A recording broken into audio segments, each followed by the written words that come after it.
ngayon, ginagamitan are pagpapalang ng mga hayop at mga kulay na hindi ginagamitan ng chemical.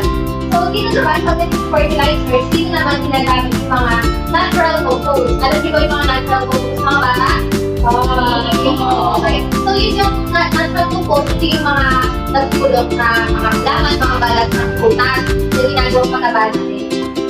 At pest control, dito naman, ginagamitan ng pest control para hindi tagpuan ng mga iba't ibang insekto ang ating mga pananim.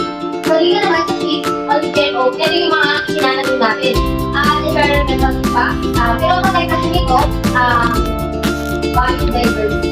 So, thank you mga bata. Ngayon, tumungin naman tayo sa conventional farming. So, ayun mga bata, kapag sinabi naman natin conventional farming, ginagamitan na ito na modern technology at magamit na rin sila ng mga chemical na fertilizer para mas lalong mapalaki or mas mapabilis ng pag-cook ng mga halaman. Dito naman sa fertilizer ay gumagamit na sila ng chemical para mas mapabilis ang paglaki ng mga halaman. At dito sa pest control, dito gumagamit na sila ng mga spray sa mga pamatay sa mga insekto para hindi na rin makain ng mga pest at mga paligid. At dito naman sa mga seeds ay ang mga tinatanim ng buto nila ay gawa na sa mga DMG and Bogan. At pagdating naman sa environmental impact, nag-link ito sa soil degradation, pollution, and loss of plant biodiversity. Ngayon mga bata, tatanungin ko kayo kung kayo naiintindihan ba kayo sa pinagkaiba ng organic at conventional farming. Okay, Jane? Anong naiintindihan mo? Dalawa? Ma'am, ang organic farming po, ito po yung natural method na ginagawa ng farming.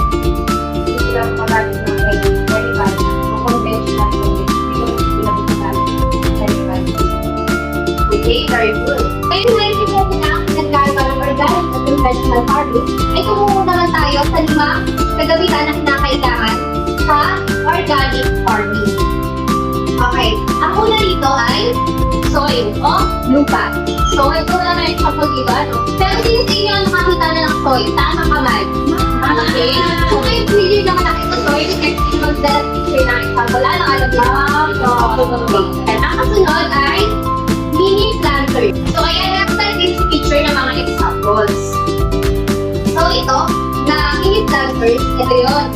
Mga magtataniman ng mga gulay o ng mga halaman.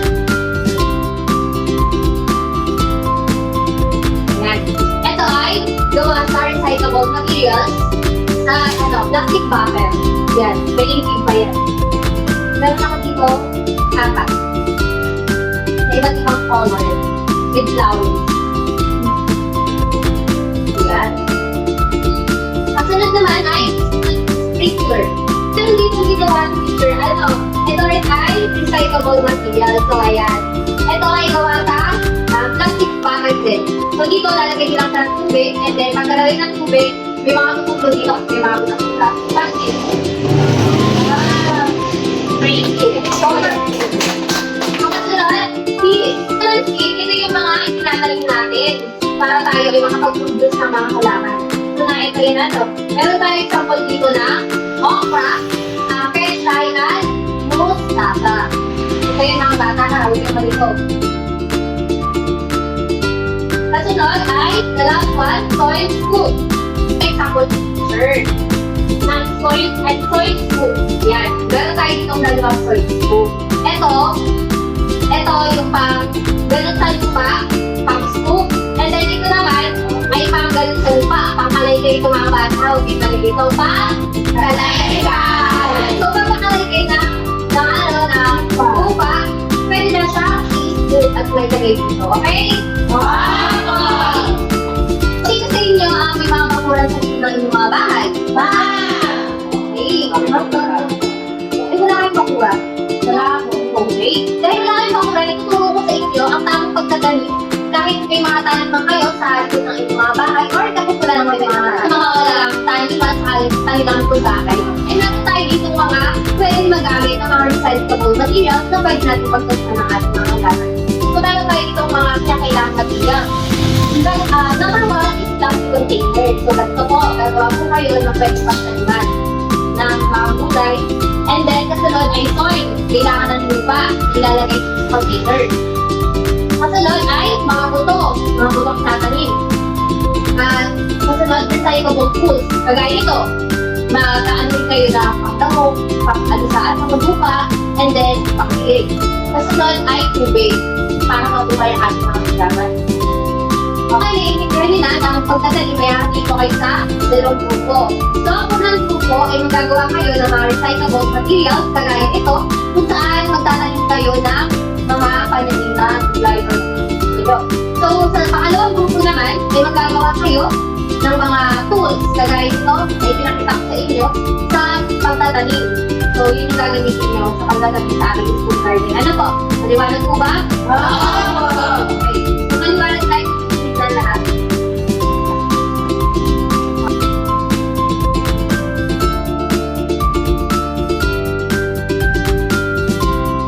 Okay, mga bata, handa na ba kayo? Yan, kung handa na ito sa inyong mga gawa. Ayan, at dahil handa na kayo, isa-isa ang paglabas sa at tayo pupunta na sa ating garden. Huwag magtutulakan mga bata. Apo.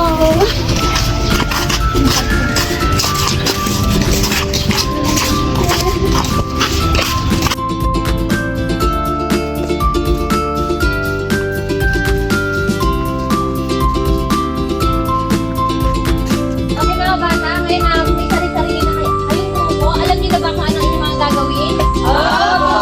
Yan, kung alam niyo na inyong gagawin, maaari ko kayong magtanim. Pasok mga bata.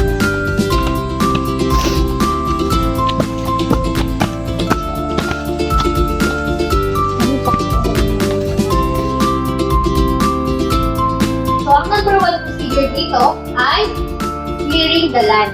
Dito naman sa clearing the land ay lilinisin muna natin yung space na pagtataniman natin ng ating mga halaman.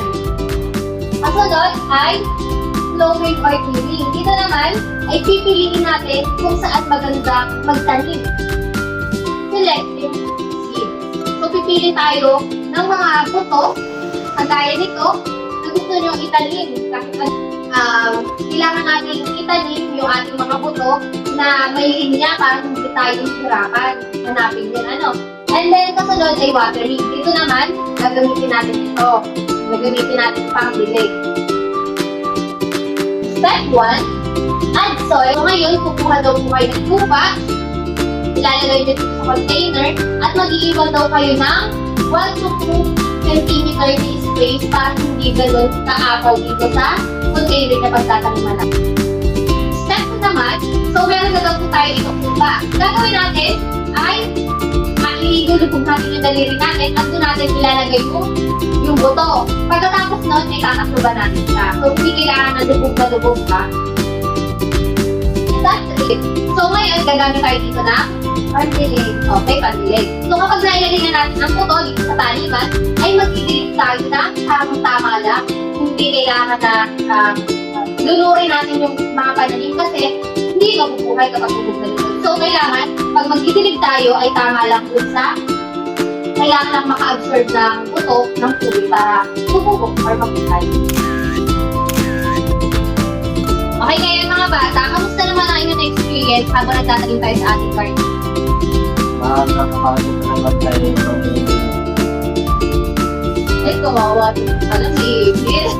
Okay, sino pa? Jamaica. Masaya po na pag-enjoy po doon sa pagtatanim ng mga buto po. Masaya po. Experience nila sa pagtatanim. Ay, kung naman tayo kung ano nga ba ang benepisyo ng pag-urban gardening. Ano po? So, ngayon, mga benepisyo na idulot ito ay nagpo-provide ito ng fresh food or pag may tanim tayo sa ating mga bakuran, ay fresh natin itong naluluto. Ano po? Kasunod ay promote sustainability.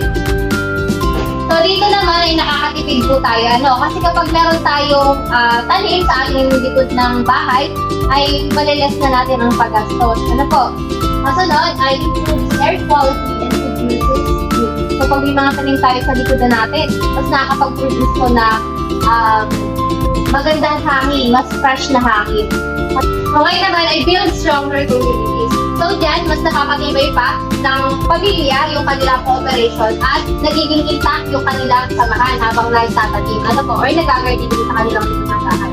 Kasunod ay encourage healthy lifestyle. So ayan, kapag may garden tayo, kapag may mga gulay sa paligid, mas naan natin yung healthy lifestyle na nakakain tayo ng mga masustansyang gulay at fresh na gulay.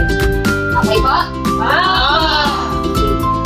Lagi yung tatandaan na ang pagtatanim ay isa sa pinakamagandang gawain dahil dito ay nakakapag-produce na tayo ng mga masustansyang pagkain ay nagiging healthy pa tayo. Ano po? Kaya lagi nyo tatandaan, kapag may tinanim, may amin! Okay, very good. At dahil dyan, tapos na po ang ating klase, maaari na